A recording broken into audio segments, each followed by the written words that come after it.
الحمد لولیہ والصلاة والسلام علی نبیہ وآلہ وصحبہ وبارک وسلم۔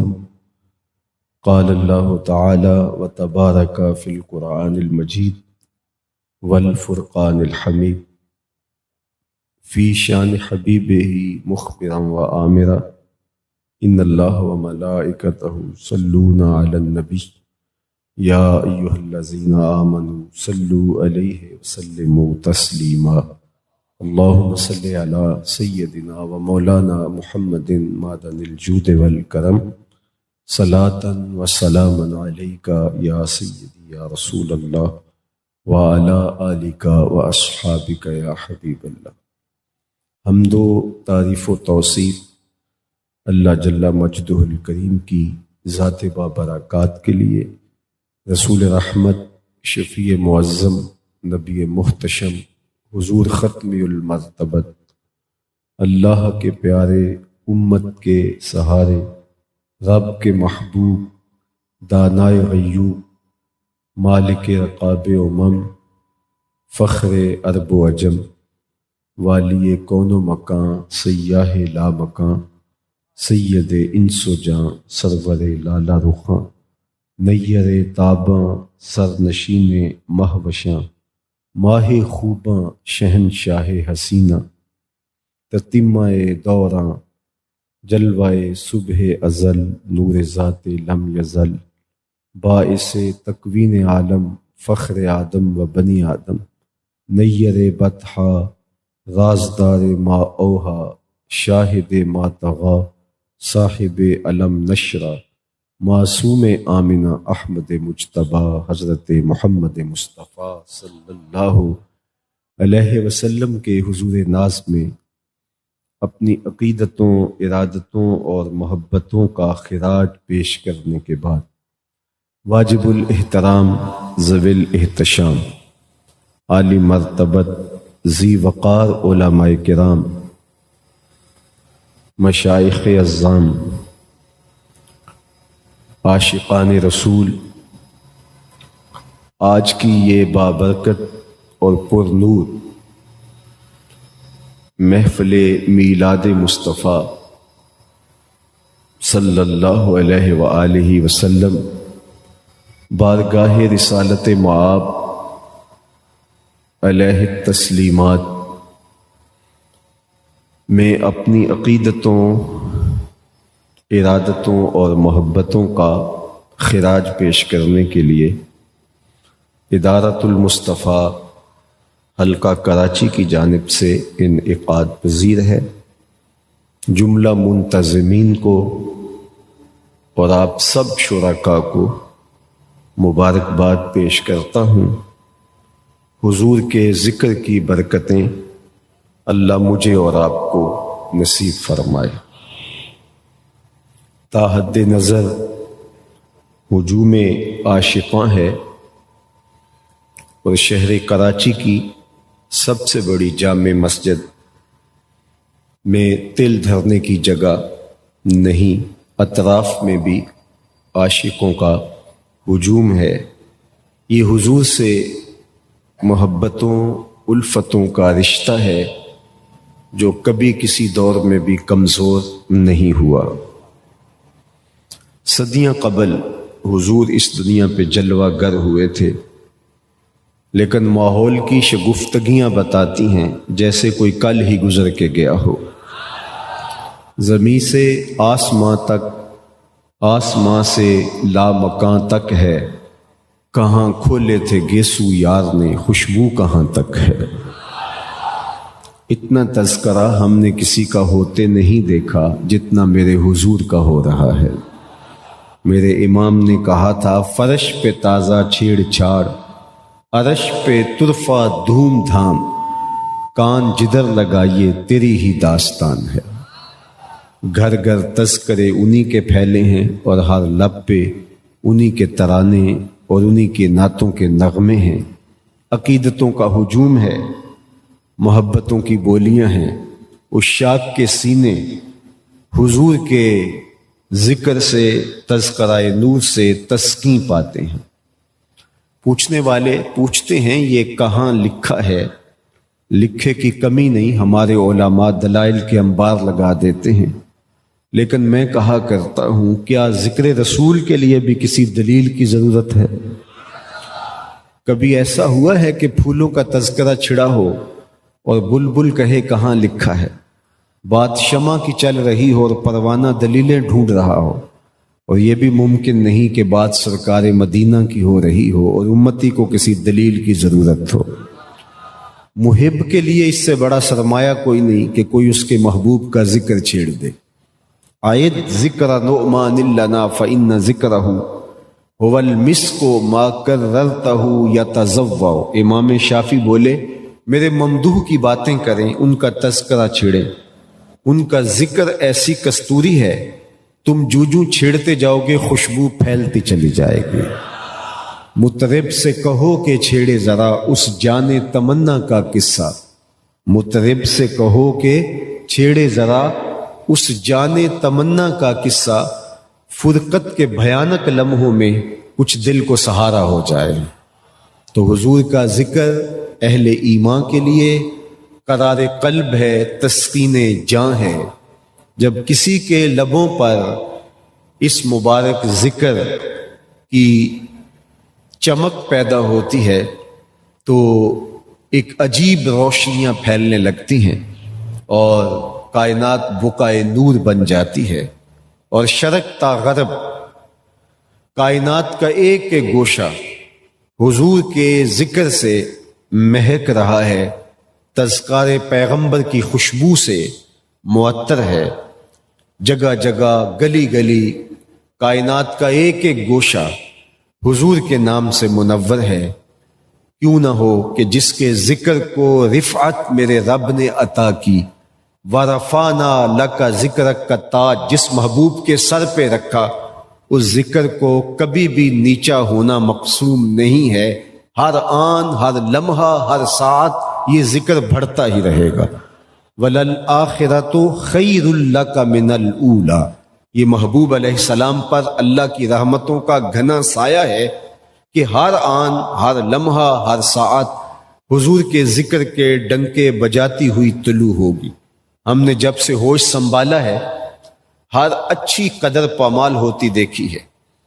ایک زمانے میں جس کی بیٹی تھی پورا معاشرہ اس کو اپنی بیٹی خیال کرتا تھا، لیکن آج جس کی بیٹی ہے اسی کی بیٹی رہ گئی ہے۔ اقدار عالیہ فنا پذیر ہیں، اخلاق حسنہ برباد ہو گئے، بھائی بھائی کا گلا کاٹنے لگا، خود غرضی نے پنجے گاڑ لیے۔ آج جو منافقت اور زندگی کے اندر جو ایک دوسرے کے لیے نفرت کے کانٹے بکھیر دیے گئے ہیں، تو آج سے 30-35 سال پیچھے پلٹ کے دیکھیں تو یہ سب کچھ دکھائی نہیں دیتا۔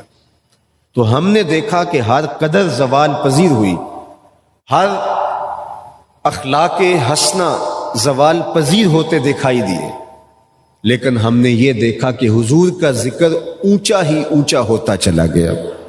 اس کی وجہ یہ ہے کہ اقدار کو بحال رکھنا ہماری ذمہ داری تھی جو ہم نبھا نہ سکے، اور آج گراوٹ پستی کے اس مقام پہ لڑک کے پہنچ گئے ہیں کہ آج اپنے آپ سے شرم آتی ہے۔ تو یہ ذمہ داری ہماری تھی کہ اخلاق عالیہ کو، اقدار حسنہ کو گرنے نہ دے، لیکن ہم یہ ذمہ داری پوری نہ کر سکے، اور محبوب کا ذکر اونچا رکھنا یہ رب کا ذمہ کرم تھا۔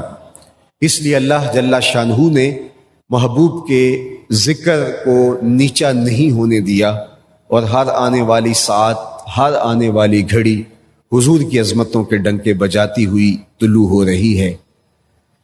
فرانس کے گماشتوں نے یہ سمجھا کہ شاید ہم خاکے تراش کر کے مسلمانوں کے دلوں سے حضور کی عظمت کھینچ لیں گے اور ان کے سینوں سے حضور علیہ السلام کی محبت کھرچ ڈالیں گے، لیکن آج وہ دیکھیں کہ کائنات کا ایک ایک گوشہ حضور کے نام سے مہک رہا ہے، حضور کے ذکر سے چمک رہا ہے۔ کائنات کا ایک ایک فرد حضور کے نام کا جھنڈا اٹھائے، حضور کے نام کے پھریرے لہرا رہا ہے۔ رہے گا یوں ہی ان کا چرچا رہے گا، پڑے خاک ہو جائیں جل جانے والے۔ میلاد النبی حضور علیہ الصلاۃ والسلام کی عظمتوں کے ترانے پڑھنے کا نام ہے۔ میلاد حضور کے ذکر کا جھنڈا اٹھانے کا نام ہے۔ میلاد حضور کی صورت، حضور علیہ السلام کی سیرت اور حضور علیہ السلام کے فضائل کے عنوان کو لوگوں کے سامنے رکھنے کا نام ہے۔ اور یہ کوئی آج کی کہانی نہیں، ازل سے یہ عنوان چھڑا ہے اور تا ابد رہے گا۔ حضور کے ذکر کا فروغ، حضور کے ذکر کا چراغاں، یہ اس بزم عالم کی ضرورت ہے، اور کائنات کا ایک ایک گوشہ حضور کے ذکر سے منور ہے، منور رہے گا۔ آؤ میں تمہیں ایک مجلس میں لے چلوں جس کو انعقاد پذیر ہونے کے لیے مسجد نبوی کا صحن میسر آیا۔ حضرت سیدنا امیر معاویہ رضی اللہ تعالی عنہ کی مرویات سے ہے، فرماتے ہیں کہ مجلس اصحاب لگی تھی، ہجوم عاشقاں تھا کہ آقا کریم علیہ السلام از خود تشریف لے آئے۔ وہ کیسی خوش نصیب مجلس تھی جس میں حضور آئے۔ آج تو ہم جھولیاں پھیلا کے، آنکھیں فرش راہ کر کے عرض گزار ہوتے ہیں، سنا ہے آپ ہر عاشق کے گھر تشریف لاتے ہیں، میرے گھر بھی ہو جائے چراغاں یا رسول اللہ۔ آج تو ہم عرض گزار ہوتے ہیں، لیکن یہ ایسی محفل تھی جس میں چراغاں ہو گیا۔ حضور علیہ السلام تشریف لائے اور صحابہ کو بیٹھا ہوا دیکھا تو فرمایا ما اجلسکم، صحابہ کیوں بیٹھے ہوئے ہو، جلسہ کاہے کا ہے؟ تو صحابہ نے جو جواب دیا وہ سنیے۔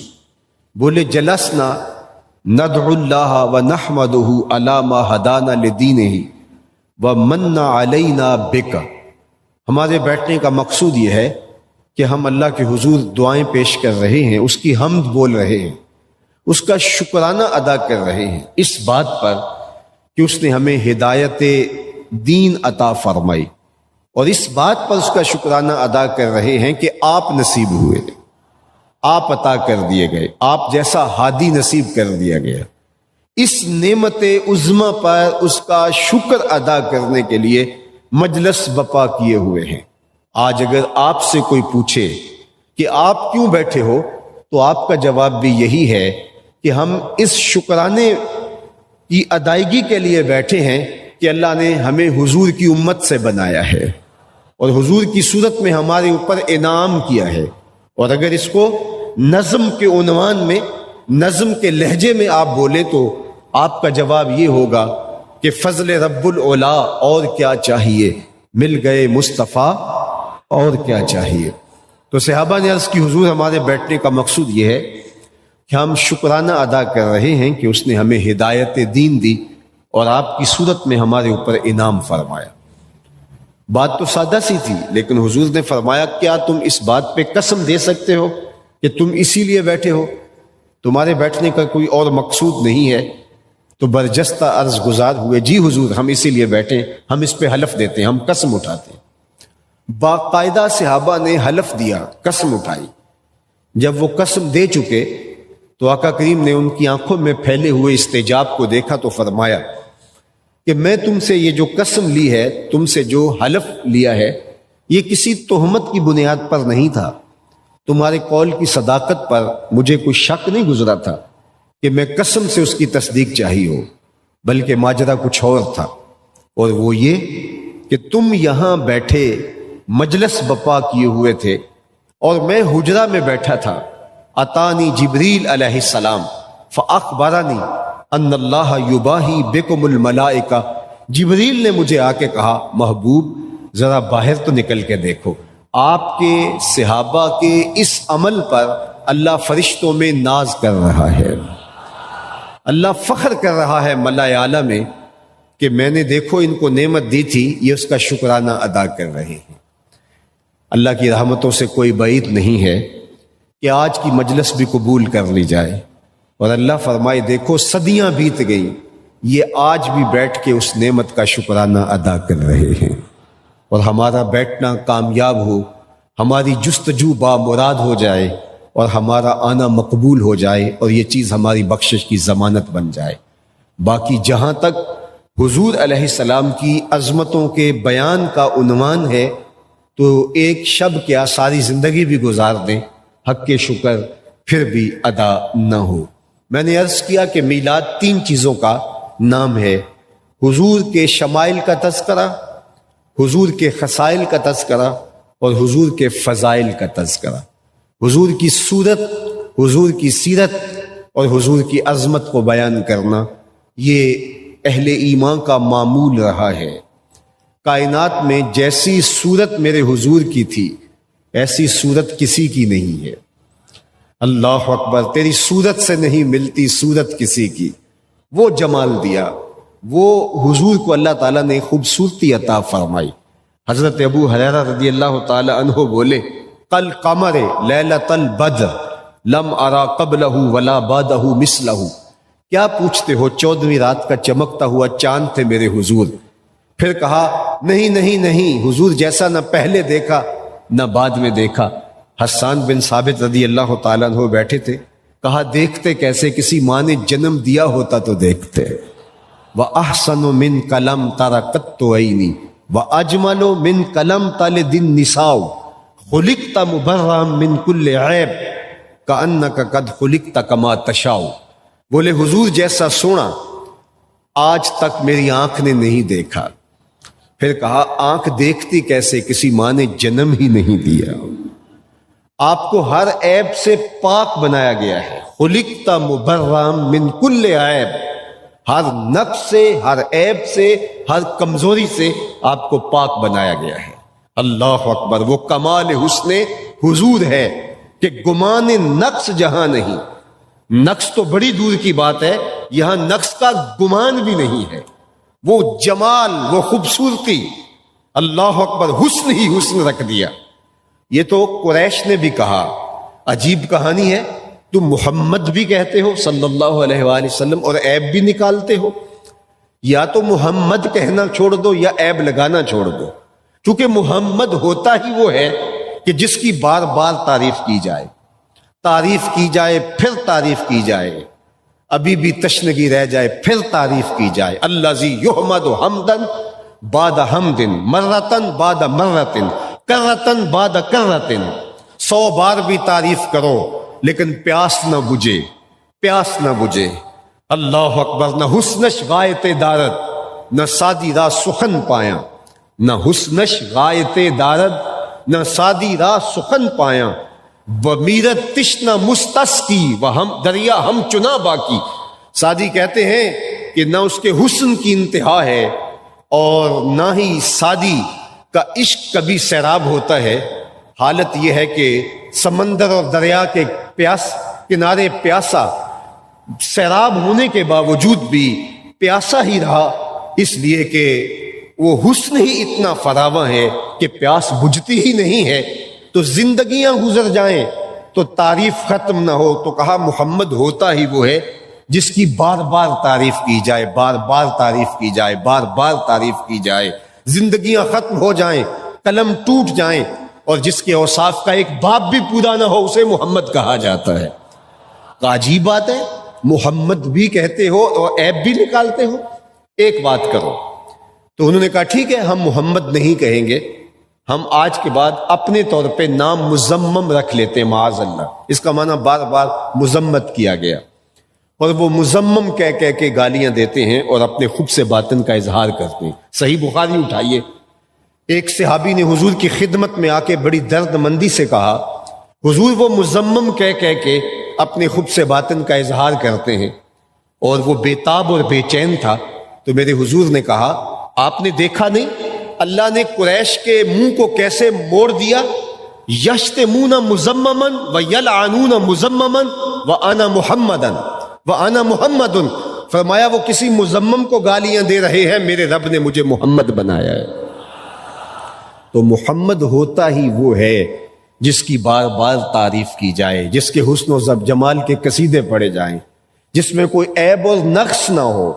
یار جب ہم حضور کو اپنا محبوب مانتے ہیں تو محب کی علامت یہ ہوتی ہے کہ اسے محبوب میں عیب دکھائی نہیں دیتا۔ حب کا شیء یعمی و یسم، جو کوئی محبوب کا عاشق ہوتا ہے وہ محبوب کے عیب نہیں دیکھ پاتا، عیب ہو بھی تو نہیں دیکھ پاتا، اور جہاں ہو ہی نہ گفت لیلا را خلیفہ کاں توئی کس تو مجنو شد پریشان و غوی از دیگر خوباں تو افزون نیستی گفت خامش کیوں تو مجنو نیستی۔ رومی علیہ رحمہ لکھتے ہیں کسی نے حاکم وقت نے لیلا کو دربار میں بلا لیا، کہا تیرے حسن کا بڑا شہرہ ہے۔ ایک شہزادے کے حواس باختہ ہو گئے، وہ اپنی شناخت ہی بھول گیا، زمانہ اس کا نام بھول گیا، نام تو کیس تھا لیکن دنیا مجنو پکارتی ہے۔ تیری محفل میں آ کے بدنام ہوئے، نگاہ زمانہ میں بے نام ہوئے، تو نے وعدہ کیا تھا بچھڑیں گے نہ ہم، تیرے ہی ہاتھوں سے نیلام ہوئے، تشخص مٹ گیا، نام مٹ گیا، پہچان مٹ گئی۔ کہا کون سا جادو ہے تیرے حسن میں، کون سا کرشمہ ہے تیری نگاہوں میں کہ تو نے ایک شہزادے کو حواس باختہ کر کے رکھ دیا۔ مجھے تو تیرے میں کوئی کمال نظر نہیں آتا، تیرے سے زیادہ تو حسین میری لونڈیاں ہیں۔ تو جب حاکم وقت نے لیلا سے یہ سوال کیا تو اس نے 2 لفظی جواب دیا، گفت خامش کیوں تو مجنو نیستی۔ کہا بادشاہ چپ کر جا، تو کوئی مجنو تو نہیں ہے، دیدائے مجنو اگر بودے تورا از دو عالم بے خطر بودے تورا، تیری آنکھ مجنو والی ہوتی پھر تو مجھے دیکھتا۔ تو ہوش دارو لیک مجنو بے خودست، تو ہوش رکھتا ہے اور مجنو ہوش کو چھٹی دے کر آیا ہے۔ در طریق عشق بیداری بدست، اس کوچے میں ہوش کی پونجی لے کر آئیں تو سودا نہیں ملتا۔ رومی کہتے ہیں اگر لیلا کو دیکھنا ہو تو مجنو کی آنکھ چاہیے، اور مصطفیٰ کو دیکھنا ہو تو ابو بکر کی آنکھ چاہیے۔ اور اقبال بولا معنی حرفم کنی تحقیق اگر، بنگری با دیدائے صدیق اگر، قوت قلب و جگر گردت نبی، از خدا محبوب تر گردت نبی۔ اگر نگاہ ابو بکر مل جائے تو جدھر دیکھو جلوے حضور کے ہی دکھائی دیتے ہیں، جدھر دیکھو جلوے رسول کے دکھائی دیتے ہیں۔ اور ظہوری 4 قدم آگے بڑھ کے بولے کہ مکے کی ہواؤں میں، طیبہ کی فضاؤں میں ہم نے تو جدھر دیکھا سرکار نظر آئے۔ تو عاشق کی نظر ہر سمت، ہر جہت، ہر طرف محبوب کے ہی جلوے دیکھتی ہے اور محبوب کی کو ہی نگاہوں میں رکھتی ہے۔ تو جہاں محبت ہوتی ہے وہاں عیب ہو بھی تو دکھائی نہیں دیتا، لیکن جس آقا سے ہم پیار کرتے ہیں وہاں تو عیب کا نشان بھی نہیں ہے۔ خلقت مبرئا من کل عیب کانک قد خلقت کما تشاء، کہا لگتا ہے کہ آپ کے رب نے آپ کو پوچھ کے بنایا ہے، تو یہ میرے حضور کا حسن ہے۔ تو ابو ہریرہ بولے کل قمر لیلۃ البدر لم ارى قبلہ ولا بعدہ مثلہ، میں نے حضور جیسا کبھی دیکھا ہی نہیں ہے۔ اور حضرت حسان بن ثابت بولے دیکھتے کیسے، کسی ماں نے جنم دیا ہوتا تو دیکھتے۔ خدا نے وہ سچا ہی پن چھڑیا جدے وچ محمد نو ٹالیا سی، حسینہ جمیلہ دا منہ موڑ دیتا، محمد بنا کے قلم توڑ دیتا۔ شیخ احمد سرہندی علیہ رحمہ بولے مثل او در عالم امکان متصور نیست، حضور کی مثل بزم عالم میں ممکن ہی نہیں ہے۔ اور اقبال نے اس کا ترجمہ اپنے لہجے میں یوں کیا، رخ مصطفیٰ ہے وہ آئینہ کہ اب اس سا دوسرا آئینہ، نہ کسی کی بزم خیال میں نہ دکان آئینہ ساز میں۔ جب تصور ہی نہیں کیا جا سکتا تو خاکے کیسے تراشے جا سکتے ہیں؟ صاحب خاکے تو خاکیوں کے ہوتے ہیں، جو پیکر نور ہو اس کے خاکے کون تراشے گا؟ جنہوں نے دیکھا وہ بھی ایک دوسرے سے پوچھتے ہیں بتاؤ حضور کیسے تھے؟ یار تم نے نہیں دیکھا؟ کہا ہمت ہی نہیں تھی کہ آنکھ بھر کے دیکھ سکتے۔ حضرت حسان بن ثابت رضی اللہ تعالیٰ عنہ فرماتے ہیں فلما نظرت الى انوارہ فودعت کفی علی عینی خوفا من ذہاب بصری، جب میں حضور کو دیکھتا تھا تو اپنی آنکھوں پہ انگلیاں رکھ کے انگلیوں کی اوٹ سے دیکھتا تھا کہ حضور کے جلووں کی چمک سے میری آنکھوں کی بینائی نہ جاتی رہے۔ تمہارے اندر ہمت کب کہ خاک تراش سکو؟ اللہ نے مصطفیٰ کریم کو وہ جمال دیا۔ اللہ اکبر۔ حضرت شیخ کہتے ہیں کہ حضور کا سایہ کیوں نہیں تھا؟ کہا کہ سایہ شخص از شخص لطیف ترست، کسی چیز کا سایہ اس شے سے زیادہ لطیف تر ہوتا ہے۔ تو کہا جناب رسالت مآب صلی اللہ علیہ وسلم سے لطیف کائنات میں جب کوئی شے ہی نہیں ہے، سایہ چے مانا دارت، تو سایہ کیسے ہو سکتا ہے؟ یار جس کا رب نے سایہ بھی نہیں بنایا اس کا ثانی کہاں سے ڈھونڈو گے؟ جس کا سایہ بھی نہیں بنایا اس کے خاکے کیسے تراشے جا سکتے ہیں؟ یہ تمہارے خبث باطن کا اظہار ہے، یہ تمہاری خواستوں کا، تمہاری جبلتوں کا اظہار ہے۔ یہ تم اپنے لیے جو ہے وہ اپنے لیے گڑھے کھود رہے ہو، تم اپنے آپ کے لیے جہنم خرید رہے ہو۔ جہنم کے کتے تو تم پہلے ہی ہو، لیکن تم یہ اپنے لیے اور زیادہ جو ہے وہ ظلمتوں اور اندھیروں کے راستے تلاش کر رہے ہو۔ باقی رہی بات میرے اور آپ کے آقا و مولا کی عظمتوں اور رفتوں اور حضور کی شانوں کی کہانی، یار تم جو بولتے رہو، میرے محبوب کے سر پہ آج بھی اور کل بھی ورفعنا لک ذکرک کا سایہ موجود ہے، اور کائنات کا ایک ایک گوشہ اور ایک ایک کونا حضور کے ذکر کی مہک سے منور ہے۔ اتنا تذکرہ آپ نے کبھی کسی کا نہیں ہوتا دیکھا ہوگا جتنا میرے حضور کا ہوتا ہے۔ آج دنیا کے اوپر کوئی مجھے بتاؤ نا جس کا یوں نام ہو۔ اچھا میں آپ سے ایک سوال کرتا ہوں، جس زمانے میں میرے حضور آئے اس زمانے کے خاقان کا نام کیا تھا؟ اہل علم کی مجلس ہے، آپ مجھے بتائیے، عوام بھی ہیں، علماء بھی ہیں، مشائخ بھی ہیں، تاریخ دان بھی ہیں، تو بہت چند لوگ ہوں گے جو بتا سکیں کہ اس زمانے کے خاقان کا نام کیا تھا۔ اچھا چلو میں پوچھتا ہوں، اس دور کے کیسر کا نام کیا تھا؟ یہ اس دور کی سپر طاقت کا حکمران تھا، اس دور کا ٹرمپ کہہ لیجئے، لیکن اس مجلس کے اندر شاید اس دور کے کیسر کا کوئی نام بتا سکے۔ چلو میں پوچھتا ہوں، اس دور کے کسرا کا نام کیا تھا؟ تو شاید یہ بھی چند لوگ بتا سکے۔ اور اگر میں اس مجلس میں موجود سب سے کم عمر بچے سے پوچھوں کہ میرے حضور کے مؤذن کا نام کیا تھا، تو وہ سر اٹھا کے بلال حبشی کا نام لے گا یا نہیں لے گا؟ یار اس دور کے کیسر کا نام تو کسی کو یاد نہیں ہے، اس دور کے کسرا کا نام تو کسی کو یاد نہیں ہے، اس دور کے خاقان کا نام تو کسی کو یاد نہیں ہے، لیکن میرے محبوب کا نام تو محبوب کا نام رہا۔ اس کے جھولتے ہوئے پھریرے تو سر عرش تک جھولتے ہیں، لیکن حضور کی دہلیز کا خاک نشین بلال حبشی نام تو اس کا بھی نہیں مٹا، تو محمد عربی کا نام کون مٹا سکتا ہے؟ اقبال یہ کس کے عشق کا فیض عام ہے؟ اقبال یہ کس کے عشق کا فیض عام ہے؟ رومی فنا ہوا حبشی کو دوام ہے، رومی شہنشاہ کا نام مٹ گیا اور میرے محبوب کا نام کل بھی باقی تھا، میرے محبوب کا نام آج بھی، محبوب کے غلاموں کے نام بھی باقی ہیں۔ تو جب غلاموں کی یہ شان ہے تو آقا کی شان کا عالم کیا ہوگا؟ تمہارا تھوکا تمہارے منہ پہ پڑے گا، چاند کی طرف منہ کر کے تھوکنے سے اس کی نوری کرنوں کو میلا نہیں کیا جا سکتا، تھوکنے والے کا اپنا منہ ہی گندا ہوتا ہے، تمہارا اپنا منہ غلیظ اور گندا اور گندا ہوگا۔ مدینے کا چاند کل بھی روشن تھا، مدینے کا چاند آج بھی روشن ہے، اور رہے گا یوں ہی ان کا چرچا رہے گا۔ پڑے خاک ہو جائیں جل جانے والے، کائنات کے اوپر جھنڈے میرے محمد عربی کے ہی جھولتے رہیں گے، پھریرے انہی کے ہی لہراتے رہیں گے، تذکرے انہی کے رہیں گے، اور خوشبوئیں انہی کے نام کی پھیلتی رہیں گی۔ ان کا نام لبوں پر آئے میٹھا میٹھا منہ ہو جائے، ان کا نام لبوں پر آئے میٹھا میٹھا منہ ہو جائے، ان کے بول بہاروں جیسے اور اصحاب ستاروں جیسے، ان سا پیارا اور نہ کوئی، ان سے بچھڑ کے لکڑی روئی، جب وہ سیر کو جایا کرتے سر پہ بادل سایہ کرتے۔ کل قمر لیلۃ البدر لم ارا قبلہ ولا بعدہ مثلہ، کیا پوچھتے ہو؟ 14ویں رات کا چمکتا ہوا چاند تھے میرے حضور۔ اللہ اکبر! حضور کے حسن کی کہانی، حضور کے جمال کی خوبصورتی، ام المومنین سیدہ عائشہ رضی اللہ تعالی عنہا سے پوچھئے۔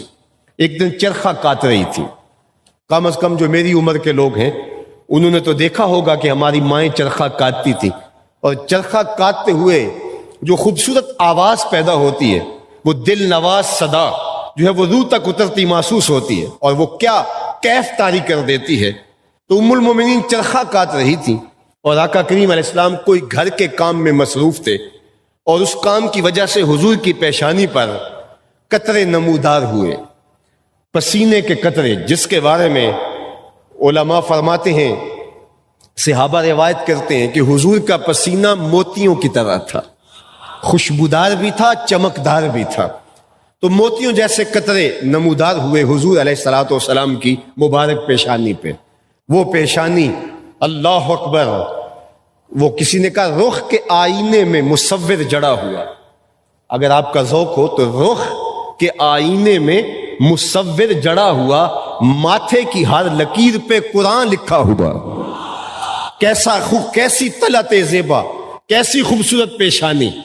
اور آقا کریم علیہ الصلوۃ والسلام کے مبارک ابرو خمیدہ تھے، اور دو ابروؤں کے درمیان ایسے محراب بنتی تھی.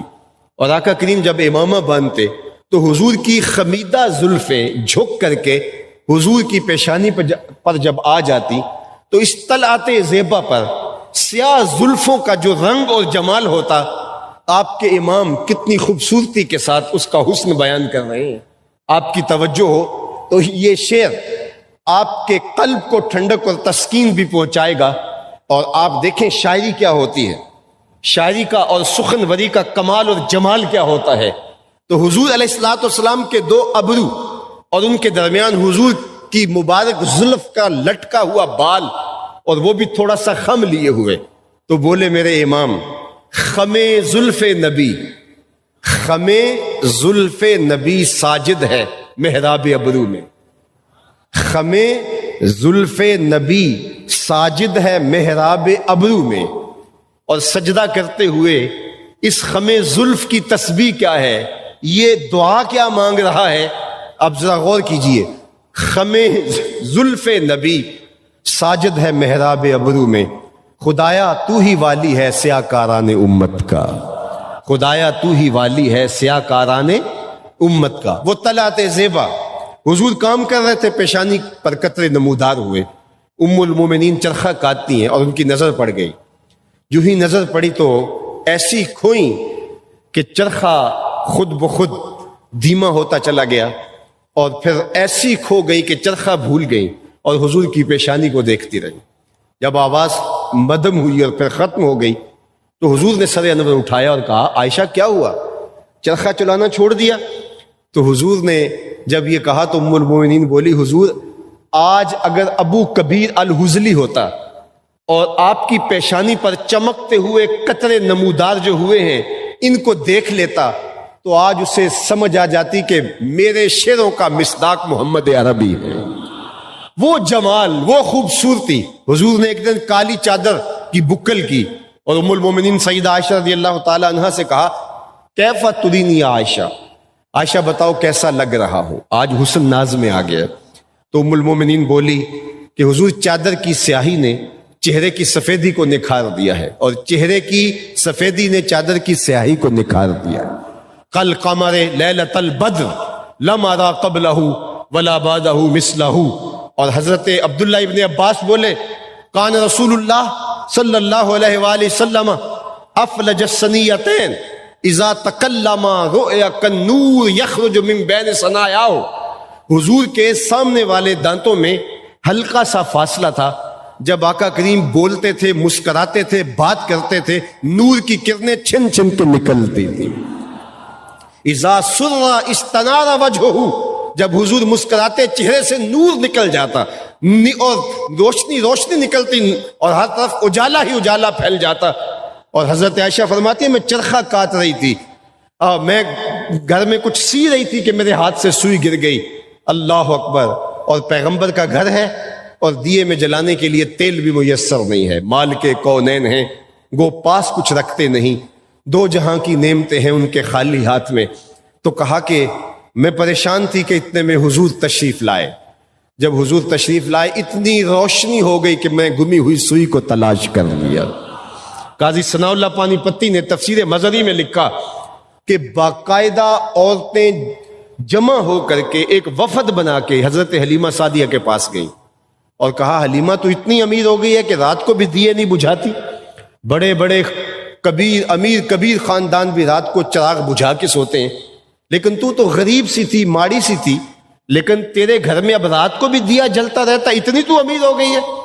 تو حضرت حلیمہ سعدیہ نے کہا آؤ میں تمہیں بتاؤں کہ میرے گھر میں چراغ کون سا ہے. حضور پالنے میں تھی اور وہ ساری ہم جولیوں کو وہاں لے گئی اور حضور کی طرف اشارہ کر کے کہا ما کننا نحتاج الی السراج من یوم اخذناہ جب سے یہ پیارا ہمارے گھر میں آیا ہے ہم نے سارے دیے توڑ دیے ہیں، دیے کی ضرورت نہ مشعل کی حاجت، عجب روشنی تو نے پائی حلیمہ، بڑی تو نے توقیر پائی حلیمہ، بنی تو محمد کی دائی حلیمہ۔ وہ شرف ملا، وہ عزت ملی، اور میں حضرت شیمہ کی اس لوری کو نہیں بھول سکتا جو حضور کو گود لے کر کے وہ دیا کرتی تھی۔ دیہاتوں میں آج بھی یہ کلچر موجود ہے اور شہروں میں بھی موجود ہوگا کسی نہ کسی پیرائے میں، کہ شام کے وقت جب خواتین کھانا پکانے میں مصروف ہوتی ہیں تو بچیاں اپنے ویر اٹھا کر کے، اپنے بھائی اٹھا کر کے چوپال میں، کھلی جگہ پہ، کشادہ جگہوں پہ آ جاتی ہیں، اور ہر بہن کا خیال ہوتا ہے کہ میرے ویر سے سونا زمانے میں کوئی نہیں ہے۔ کسی مفکر نے کہا تھا کہ خوبصورتی دیکھنے والے کی آنکھ میں ہوتی ہے۔ اب یہی بنو سعد میں ہوتا کہ جب بچیاں اپنے اپنے ویر اٹھا کے لے آتی اور ہر بہن کہتی کہ میرے ویر جیسا زمانے میں کوئی نہیں، باقاعدہ مناظرانہ گفتگو ہو رہی ہوتی۔ جس کے بھائی کا رنگ سانولا ہوتا وہ کہتی رنگ میں حسن نہیں ہے، اس کے نقوش دیکھو، اور جس کا رنگ گورا ہوتا وہ کہتی رنگ نہیں ہے تو کچھ بھی نہیں ہے۔ باقاعدہ گفتگو چل رہی ہوتی۔ اتنے میں حضرت شیمہ، حلیمہ سعدیہ سلام اللہ علیہا کی بیٹی، اپنے ویر محمد عربی کو اٹھا کے لے آتے اور دور سے کہتی کہ میرا ویر محمد بھی آ گیا، میرا ویر محمد بھی آ گیا۔ تو وہ دور سے کہتے نہیں شیمہ تیرے ویر کا مقابلہ تو نہیں ہے، ہم تو آپس میں بات کریں۔ تو جب حضور کے حسن کے قصیدے اس کی ہم جولیاں پڑھنے لگتی تو وہ حضور کو اپنی آغوش میں سمیٹ لیتی اور اللہ کے حضور دعائیں مانگتی، اور وہ شیمہ کی لوریاں سیرت نگاروں نے لکھی ہیں، حضور کو گود میں بھیج لیتی، سینے سے جوڑ لیتی اور کہتی یا ربنا ابق لنا محمدا حتی اراہ یافعا و امردا ثم اراہ سیدا مسودا، اے اللہ میرے ویر محمد کو سلامت رکھنا، آج یہ پنگھوڑے میں بچوں کا سردار ہے، کب اپنی آنکھوں سے کل میں جوانوں کا سردار دیکھ۔ اور اللہ نے اس کی دعا کو حرف بحرف پورا کیا۔ اللہ کے محبوب علیہ السلام نے جب حوازن قبیلے کے ساتھ حضور کا جو ہے وہ ہوا جہاد، حضور نے فرمایا اور وہ لوگ جو ہیں وہ مغلوب ہوئے تو بنو سعد بھی گرفتار ہوئے، تو قبیلے کے قیدیوں کو چھڑانے کے لیے وہ رقم جمع کر رہے تھے گھروں سے، چلتے چلتے شیمہ کے گھر بھی پہنچے کہ اتنا حصہ آپ کا بنتا ہے، قیدی چھڑانے ہیں۔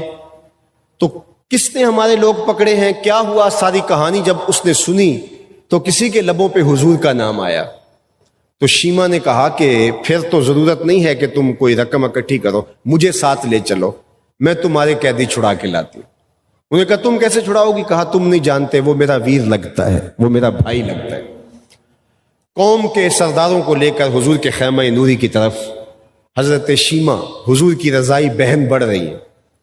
اب یہ مدنی زمانہ تھا، ادب کی آیتیں اتر چکی تھی، صحابہ ننگی تلواروں سے پہرے دے رہے تھے، یہ آگے بڑھنے لگی تو حضرت شیمہ نے جب آگے قدم رکھا تو وہ ننگی تلواروں سے جب پہرے دے رہے تھے تو انہوں نے تلواروں سے راستہ روک دیا۔ رک جا اے دیہاتی عورت، جانتی نہیں آگے کوئے رسول ہے؟ یہاں تو قدم قدم پہ احتیاط لازم ہے، یہاں تو جبریل بھی بغیر اذن کے داخل نہیں ہو پاتے، تم کون ہو؟ تو حضرت شیمہ نے جو جواب دیا وہ سننے کے قابل ہے کہ جب انہوں نے کہا کہ اے دیہاتی عورت تم کون ہو، رک جاؤ، یہ کوئے رسول ہے، بغیر اذن کے جبریل بھی نہیں آ پاتے۔ تو حضرت شیمہ نے تلواروں کو جھٹک کے پیچھے کرتے ہوئے کہا خلو سبیلی وَعَلَمُوا أَنَا أُخْتُ نَبِيِّكُمْ، میری راہیں چھوڑ دو، میں تمہارے نبی کی بہن لگتی ہوں۔ پلکیں جھک گئیں، تلواریں خم ہو گئیں، اور حضور کے خیمہ نوری میں حضرت شیمہ داخل ہوئیں تو کہا حضور آپ کے لوگوں نے ہمارے لوگ پکڑے۔ تو آقا کریم علیہ السلام نے فرمایا کہ تم نے زحمت کیوں گوارا کی، تم پیغام بھیج دیتی میں قیدی چھوڑ دیتا۔ پھر آقا کریم علیہ السلام نے قیدی چھوڑ دیے، کچھ گھوڑے، چند جوڑے اور ساز و سامان بہن کو دیا، اور صحابہ کے مجمع سے مخاطبت کرتے ہوئے فرمایا کہ جب میں قیدی چھوڑا کرتا ہوں تم سے مشاورت کیا کرتا ہوں، آج مشورہ بھی نہیں کیا اور قیدی چھوڑ دیے، حضور جو چاہیں آپ کریں، لیکن وجہ ارشاد فرمائیے۔ فرمایا آج میری دہلیز پہ میری بہن آ گئی تھی۔ اللہ اکبر! یہ حضور کی سیرت کا کردار بھی کھلتا ہے، حسن کا تذکرہ، حضور کے جمال کی کہانیوں کے ساتھ ساتھ حضور علیہ الصلوۃ والسلام کی سیرت کا عنوان بھی دل آویز عنوان ہے۔ آئیے اس عنوان سے میں صرف ام المومنین حضرت خدیجہ الکبریٰ رضی اللہ تعالیٰ عنہ سے مروی 5 باتیں آپ کے سامنے رکھتا ہوں۔ جب حضور پر وحی کا نزول ہوتا ہے تو حضور علیہ السلام آئے اور کہا زملونی، مجھے چادر دو، میں سردی محسوس کر رہا ہوں۔ تو حضرت خدیجہ الکبریٰ رضی اللہ تعالی عنہا نے حضور پر چادر اڑا دی۔ تو جب چادر اڑا دی گئی تو آقا کریم نے فرمایا کہ انی خشیتو، میں جو ہے وہ اندیشہ محسوس کر رہا ہوں اپنی جان کا۔ تو ایک کیفیت تھی جو حضور پر طاری تھی، چونکہ قرآن تو وہ ہے، اگر پہاڑوں پر بھی نازل ہو جاتا تو وہ بھی خشیت الہی سے ریزہ ریزہ ہو جاتے۔ یہ تو حضور کا قلب اطہر ہے جو اس کو سہار جاتا ہے۔ تو حضور نے فرمایا کہ مجھے سردی محسوس ہو رہی ہے اور مجھے اپنی جان کا اندیشہ سا لگ رہا ہے۔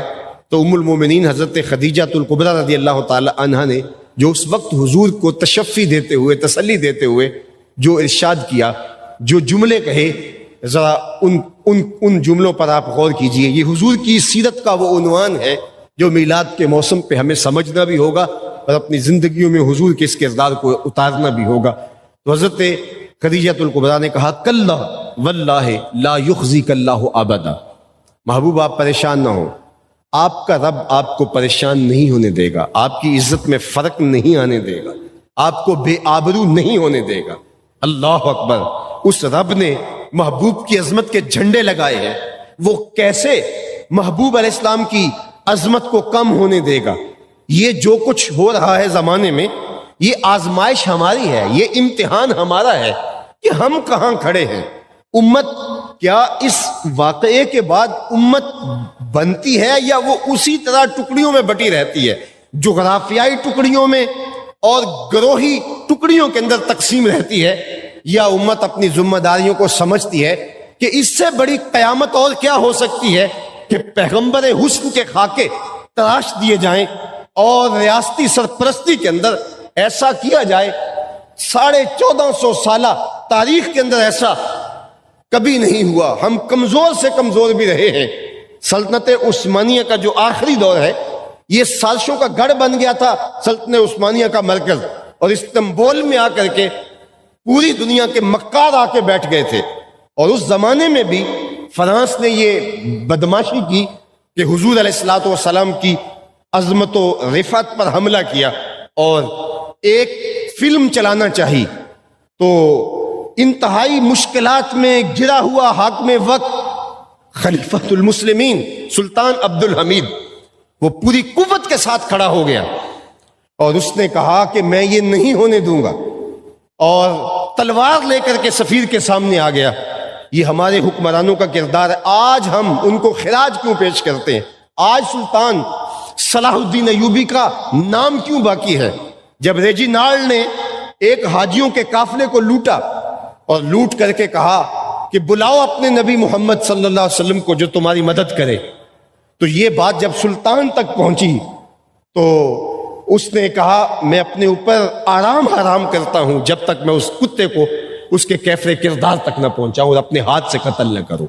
تاریخ پڑھیے، اس کے بعد سلطان آرام کی نیند نہیں سویا، دن رات لشکر ترتیب دیتا تھا، دن رات مشقت اور محنت کرتا تھا۔ نیند جب تنگ کرتی خیمے کی چوپ سے ٹیک لگا کے آنکھوں کی آگ نکال لیتا۔ اس نے اپنے اوپر چین حرام کر دیا کہ میرے پیغمبر کی توہین ہو اور میں چین کی نیند سو سکوں۔ امت مسلمہ، آج ہمیں بھی سوچنا ہے، ہم علماء ہیں تب بھی، ہم مشائخ ہیں تب بھی، ہم اقتدار کے ایوانوں میں براجمان ہیں تب بھی، ہم عوام ہیں تب بھی، ہم تاجر ہیں تب بھی، کہ ہمارے پیغمبر کے خاکے تراشے جا رہے ہوں تو کیا ہم آرام اور چین کی زندگی گزار سکتے ہیں؟ کیا ہم سکون کی زندگی گزار سکتے ہیں؟ کیا ہماری زندگی غیر مرتب جو ہے وہ نہیں ہو جائے گی اور ہم اپنے فروعی اختلافات کو بھول کر کے امت بننے کی طرف نہیں بڑھیں گے؟ کیا ہم اب بھی ایک دوسرے کی پگڑیاں اچھالتے رہیں گے، ایک دوسرے کے جبے پھاڑتے رہیں گے، ہم تنظیموں کے بت پوجتے رہیں گے، جبکہ ہمارے پیغمبر کے خاکے تراشے جا رہے ہیں؟ اپنی انا کو ذبح کرو اور امت صحیح معنوں میں امت بن کے یہ عزم کرے کہ ہم ٹکڑے کر کے رکھ دیں گے جو حضور کی توہین کرتا ہے۔ کوئی ہوتا کون ہے کہ حضور علیہ السلام کی توہین کرے اور امت زندہ رہے؟ سلطان نے عزم کیا کہ جب تک میں اس سے بدلہ نہیں لیتا چین کی نیند نہیں سوؤں گا۔ تاریخ پڑھیے گا، وہ نیند بھی خیمے کی چوب سے ٹیک لگا کے نکالتا تھا اور دن رات کبھی لشکر ترتیب دیتا، کبھی کچھ کبھی کچھ۔ پھر ایک وقت آیا کہ سارے جو ہے وہ بدتینت حکمران ایک ایک کر کے چن چن کر کے کاٹے گئے، اور ریجینالڈ کی جب باری آئی تو سلطان نے کہا کہ اس کو میرے سامنے لایا جائے، اور جب سامنے لایا گیا تو تاریخ کے اوراق سے جہاں یہ واقعہ لکھا ہے غیرت پھوٹتی ہے، وہاں لگتا ہے کہ یہاں سے جو ہے وہ ہمت اور توانائی ملتی ہے اور جذبہ ترتیب پاتا ہے جو سلطان کا انداز تھا۔ سلطان صلاح الدین ایوبی نے کہا، آگے بڑھا اور اس آپے سے باہر ہو گیا اور تلوار سے اس کے ٹکڑے کرتے ہوا، او کتے تو نے کہا تھا کہ بلاؤ اپنے نبی کو، محمد عربی نے اپنا نوکر بھیج دیا ہے۔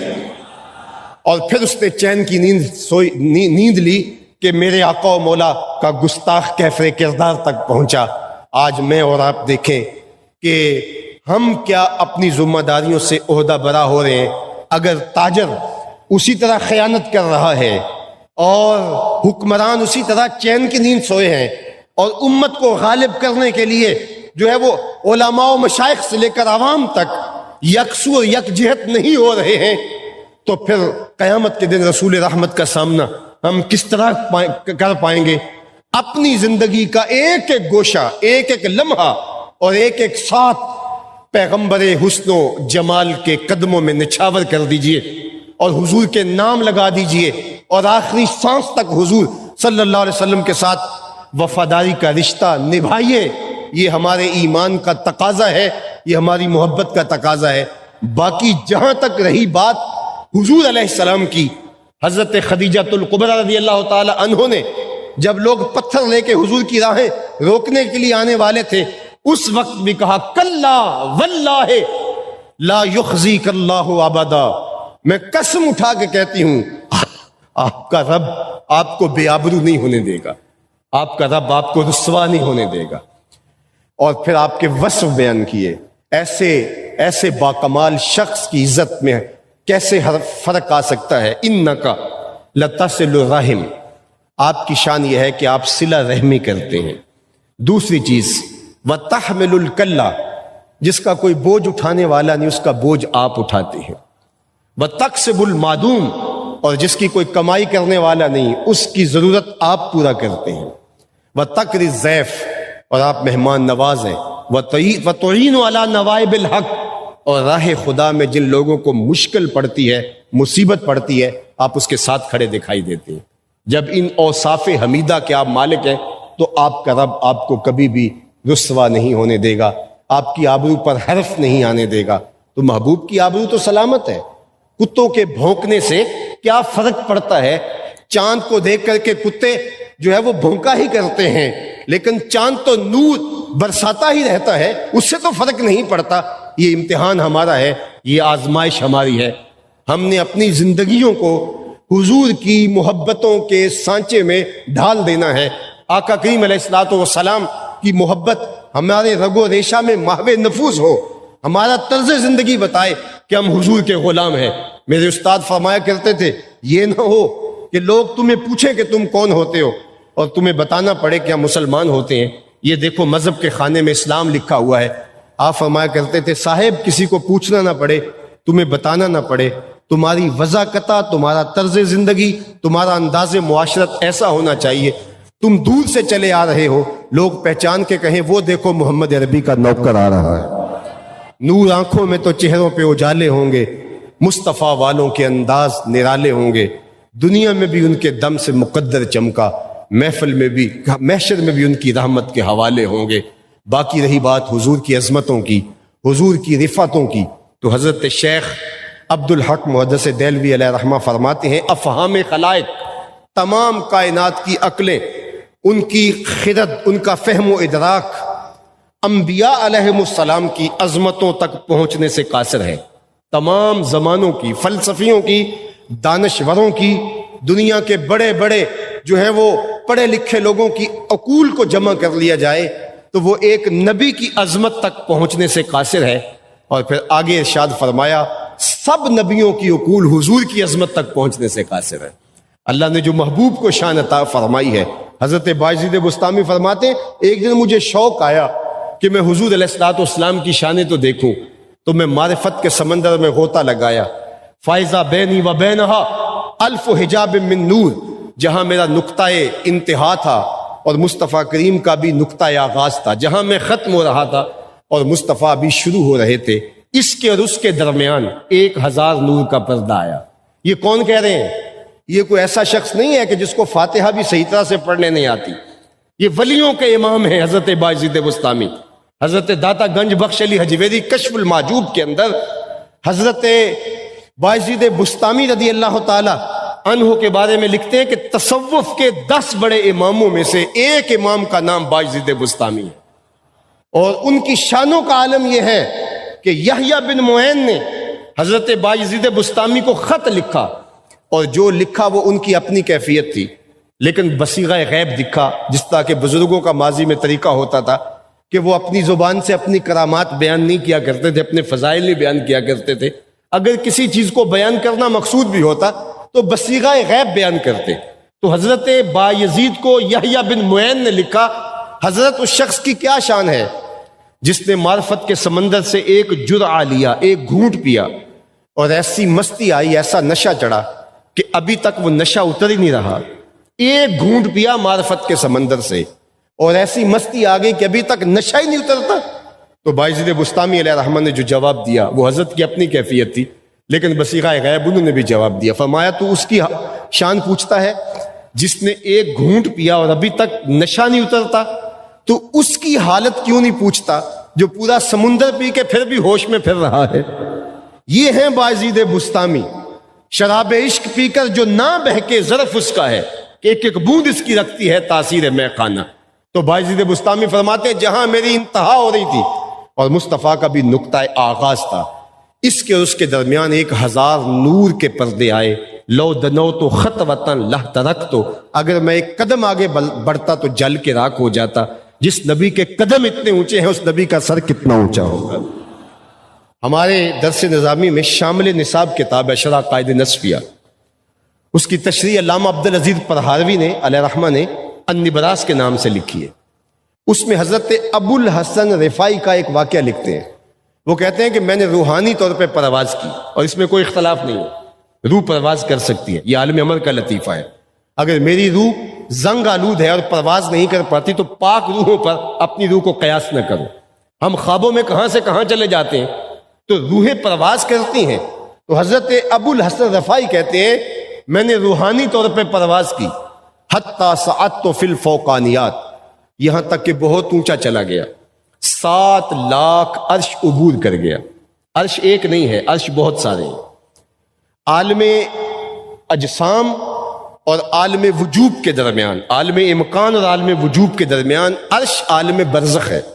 جب اللہ تعالیٰ اس دنیا پہ کوئی تجلی ڈالنا چاہتا ہے تو پہلے عرش پہ ڈالتا ہے، وہاں سے چھن چھن کے دنیا پہ آتی ہے۔ اگر ڈائریکٹ آ جائے تو کوئی تاب ہی نہ لا سکے۔ یہی بہتر ہے کہ وہ پردے میں روح پوش رہے، وہ اگر پردہ اٹھا دے تو کسے ہوش رہے۔ اور عرش ایک نہیں، بہت سارے ہیں، 7 لاکھ عرش عبور کر گیا۔ سنیے، 7 لاکھ عرش عبور کر گیا۔ تو آواز ہے ابو الحسن رفاعی کدھر آ رہے ہو؟ تو میں نے کہا مالک معراج کی شب جس عرش کی چھاتی پہ محبوب کے قدم آئے تھے میں اس عرش کی تلاش میں نکلا ہوں۔ نہ سفر بشرط معال ہے، نہ طلب بقید سوال ہے، فقط ایک سیر یہ ذوق کو میں بھٹک رہا ہوں کہاں کہاں۔ میرے دل کی یہ خلوتیں کئی بار سج کے اجڑ گئیں، مجھے بارہا یہ گماں ہوا تم آ رہے ہو کشاں کشاں۔ کہا میں تو اس عرش کی تلاش میں نکلا ہوں۔ تو آواز آئی ارجع لا وصول لک، ابو الحسن رفاعی پلٹ جاؤ پلٹ جاؤ، تم کروڑوں سال بھی پرواز کرو، جس عرش کی چھاتی پہ محبوب کے قدم آئے ہیں وہاں تمہارا خیال بھی نہیں پہنچ سکتا، تو جس نبی کے قدم اتنے اونچے ہیں اس نبی کا سر کتنا اونچا ہوگا؟ کوئی حد ہے ان کے عروج کی؟ بلغ العلا بکمالہ۔ اور میرے امام بولے خرد سے کہہ دو کہ سر جھکا لے، خرد سے کہہ دو کہ سر جھکا لے، گماں سے گزرے گزرنے والے، یا خود پڑے ہیں جہت کو لالے، کوئی کیا بتائے کدھر گئے تھے، سراغ عین و متا کہاں تھا، نشان کیف و الا کہاں تھا، نہ کوئی ساتھی نہ کوئی راہی، نہ سنگ منزل نہ مرحلے تھے، کمان امکان کے جھوٹے نکتوں تم اول آخر کے پھیر میں ہو، محیط کی چال سے پوچھو کدھر سے آئے کدھر گئے تھے، کوئی حد ہے ان کے عروج کی، بلغ العلا بکمالہ۔ تو ساری زندگی بھی ان کی مدح و توصیف میں رطب اللسان رہے، حق کے شکر پھر بھی ادا نہ ہو۔ حضرت شیخ شاہ ولی اللہ محدث دہلوی فرماتے ہیں کہ آپ کے مادح کی آخری حد عجز ہے۔ اگر کوئی حضور کی مدح کرنے بیٹھ جائے تو جوں وہ اس بحر زخار میں غوطہ زنی کرتا چلا جائے گا، بالآخر وہ تھک کر کے اس کے بازو شل ہو جائیں گے اور وہ ہاتھ جوڑ کے کہے گا لا یمکن الثناء کما کان حقہ بعد از خدا بزرگ توئی قصہ مختصر۔ تو کون ہے جو ان کی عظمت کا اور ان کی رفت کا بیان جو ہے اس کا حق ادا کر سکے؟ تمام عمر بھی بیت جائے، صدیوں سے لوگوں نے حضور کی عظمتوں کے قصیدے پڑھے، حضور کی شان میں حضور کے نام کے ترانے پڑھے، لیکن حق ادا نہ ہو سکا۔ لیکن حق ادا ہو یا نہ ہو، وہ اٹی لے کر کے بڑھیا یوسف کے خریداروں میں اپنا نام تو لکھانے گئی تھی، تو یہ صدیوں سے امت جمع ہو کر کے پیغمبر حسن کے قصیدے پڑھتی ہے، تو گویا یہ اپنا نام اٹی والوں میں شامل کر کے، خریداروں میں شامل کر کے اپنے لیے سعادتیں سمیٹتی ہے، اور اس بات کا ادراک رکھتے ہوئے کہ یہ حق ادا نہیں ہو سکتا۔ امام نبہانی علیہ رحمہ نے حضور کے فضائل پر ایک کتاب لکھی 4 جلدوں میں، آپ جو ہے وہ جواہر البحار فی فضائل النبی المختار۔ تو جب وہ کتاب لکھ رہے تھے تو ان کی اہلیہ نے سوچا کہ میرا شوہر حضور علیہ السلام کی عظمت پر کتاب لکھ رہا ہے اور حضور کے قصیدے جمع کر رہا ہے، حضور علیہ السلام کی شانوں کو بیان کر رہا ہے، تو میں کم از کم یہ تو کر سکتی ہوں کہ گھر کے امور میں انہیں پریشان نہ ہونے دوں۔ تو وہ گھر کے امور خانہ داری میں انہیں کچھ نہ بتاتی۔ اس دوران امام نبہانی پر جو کرم ہوا وہ تو ہوا ہوگا، امام نبہانی کی اہلیہ کو 3 مرتبہ حضور کا دیدار نصیب ہوا۔ یہ کام چھوٹا کام نہیں ہے، یہ بڑا کام ہے۔ محافل میلاد کا اہتمام کرنا، لوگوں کو دعوت دینا، حضور علیہ السلام کے قصیدوں کی، حضور کی شانوں اور عظمتوں کی محفلوں کو سجانا، یہ چھوٹا کام نہیں۔ اس کو پیشہ نہ بننے دینا، اس کو کاروبار نہ بننے دینا، اور اس کو آداب کی رعایت کے ساتھ منعقد کرنا، تو دیکھنا کہ یہ کتنا بڑا کام ہے اور اس کا صلہ اور اس کا اجر کتنا ہے۔ حضور علیہ السلام کے ذکر کرنے والوں کو دنیا اور آخرت میں عزتیں اور سرخرویاں دی جاتی ہیں۔ علماء نے لکھا ہے کہ جو حضور علیہ السلام کے حسن کے تذکرے کرتا ہے وہ محبوب الخلائق ہو جاتا ہے، لوگوں کے دل میں اس کے لیے جگہ بن جاتی ہے۔ اور یہ بات بھی علماء نے لکھی ہے کہ جہاں حضور کا میلاد ہو پورا سال وہاں رحمتیں اترتی رہتی ہیں، پورا سال وہاں برکتیں اترتی رہتی ہیں۔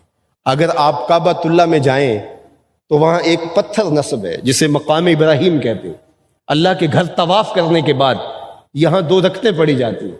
یا اللہ تیرے گھر کا طواف کر دیا، کہانی ختم نہیں ہوئی، کہا کہ نہیں، یہاں 2 نفل پڑھنے ہوں گے، 2 رکعتیں پڑھنی ہوں گی۔ کیوں؟ یہ پتھر کیا خاصیت رکھتا ہے؟ کہا یہاں میرے خلیل کے قدم لگے، وَاتَّخِذُوا مِن مَّقَامِ إِبْرَاهِيمَ مُصَلًّى۔ اللہ اکبر۔ اگر آپ کی توجہ ہو تو اسلام نے تو پتھروں سے میں دور نہیں کیا، لیکن اس پتھر کے نیڑے کیا جا رہا ہے۔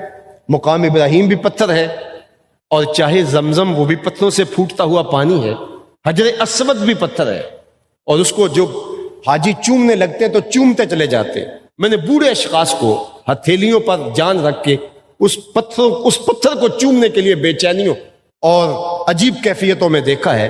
یار اس پتھر کو چومنے میں یہ تڑپ کیوں؟ اللہ اکبر۔ یہ بات حضرت عمر نے بتائی کہا حجر اسود میں تجھے کبھی نہ چومتا اگر میرے حضور نے نہ چوما ہوتا. اور جس کو چومنے کا موقع لگ جاتا ہے وہ چومتا چلا جاتا ہے، کبھی اوپر سے، کبھی نیچے سے، کبھی وسط حجر. کسی نے کہا یہ سمندر پار سے آئے ہوئے لوگ بڑے دیوانے ہیں، پتھر چومنے کا موقع مل گیا تو چوم لیا ایک بار، جان چھوڑ دیں، یہ بار بار چومے جا رہے ہیں. تو میں نے کہا صاحب یہ پتھر تھوڑا چوم رہے ہیں، یہ تو کسی کے ہونٹوں کا نشان ڈھونڈ رہے ہیں. ایک جگہ سے چوما، خیال آتا ہے حضور کے لب ادھر نہ لگے ہوں، وہاں سے چوما، خیال آیا حضور کے ہونٹ ادھر نہ لگے ہوں. میں نے کہا پتھر نہیں چوم رہے، یہ تو حضور کے لبوں کا لمس تلاش کر رہے ہیں. ہم نے قطرہ دیکھا نہ کبھی دریا پہ غور کیا، ہم نے قطرہ دیکھا نہ کبھی دریا پہ غور کیا، بس جہاں تیری جھلک نظر آئی وہیں ڈوب گئے. تو حجر اسود پتھر ہے، مقام ابراہیم پتھر ہے. کہا اس کو یہاں پیشانی رگڑو، سجدے کرو. مالک اس پتھر کی کیا شان ہے؟ کہاں یہاں خلیل اللہ کے قدم لگے ہیں. اچھا خلیل اللہ کے قدم کیا ساری زندگی اسی ایک پتھر پہ لگے ہیں؟ یہ حضرت خلیل کے قدم کسی اور پتھر پہ بھی لگے تھے؟ تو تاریخ پڑھیے، پتھریلا علاقہ ہے، جگہ جگہ پتھروں پہ قدم لگے حضرت خلیل کے. لیکن اس پتھر کو باقی کیوں رکھا گیا؟ باقی پتھروں کو کیوں باقی نہیں رکھا گیا؟ تو اس کا جواب یہ ہے کہ اس پتھر پر کھڑے ہو کر کے حضرت خلیل نے کہا تھا ربنا وابعث فیہم رسولا، مالک اس رسول کو بھیج بھی دے. دوسرے لفظوں میں یوں کہہ لیجئے، اس پتھر پر کھڑے ہو کر حضرت خلیل اللہ نے میرے نبی کا میلاد پڑھا تھا. باقی پتھر مٹ گئے، جہاں میلاد ہوا وہ آج بھی موجود ہے. اس لیے جہاں حضور کا ذکر ہوتا ہے وہاں رحمتیں اترتی ہیں، وہاں برکتیں اترتی ہیں، وہاں انوار کے قافلے اترتے ہیں. اس لیے ان محافل کو مرتب کیجئے، منظم کیجئے، خوبصورتی کے ساتھ جو ہے وہ ان کو انعقاد پذیر کیجئے، اور ان کو کاروبار نہ بننے دیجئے. خوبصورتی کے ساتھ اس کو سنجیدگی اور متانت کے ساتھ رکھیے. یہ محافل زندگی دیں گی، یہ محافل حب رسول کی نہضت کا ذریعہ ہوں گی، یہ مجلسیں حضور کی الفت کی نشت کا ذریعہ ہوں گی. اور انہی مجلسوں نے غازی علم الدین پیدا کیے ہیں، انہی مجلسوں نے عاشق رسول پیدا کیے ہیں. تو حضور کے حسن کا تذکرہ، حضور کے فضائل کا عنوان، اور آقا کریم علیہ الصلوۃ والسلام کی سیرت کا عنوان، یہ ہمارا محبوب موضوع ہے، اور یہ میلاد النبی کے موضوعات ہیں. اللہ اس مسجد کو قیامت تک آباد رکھے. دور و نزدیک سے جو لوگ آئے، مسجد کے حال، برآمدوں میں، صحن میں، اور اطراف میں پھیلے ہوئے بازاروں میں جو ہجوم عاشقاں ہیں، اللہ تیری بارگاہ میں ان لوگوں کی آمین کے ساتھ ہی دعا ہے کہ ان میں سے کوئی ایک بھی محروم نہ پلٹے، سب کی جھولیاں اپنی رحمتوں سے بھر دے. اور اے اللہ میرے وطن کی خیر فرما، میرے ملک کو امن کے اجالے عطا فرما، اور امت مسلمہ کو غلبہ نصیب فرما. اللہ اس امت کو اتنی طاقت، اتنا غلبہ نصیب فرما کہ تیرے محبوب کی ناموس کی طرف کوئی ٹیڑھی نظر سے دیکھنے کی ہمت بھی نہ کر سکے، سوچ بھی نہ سکے. اللہ اس امت کو کھویا ہوا وقار دے. وآخر دعوانا الحمدللہ.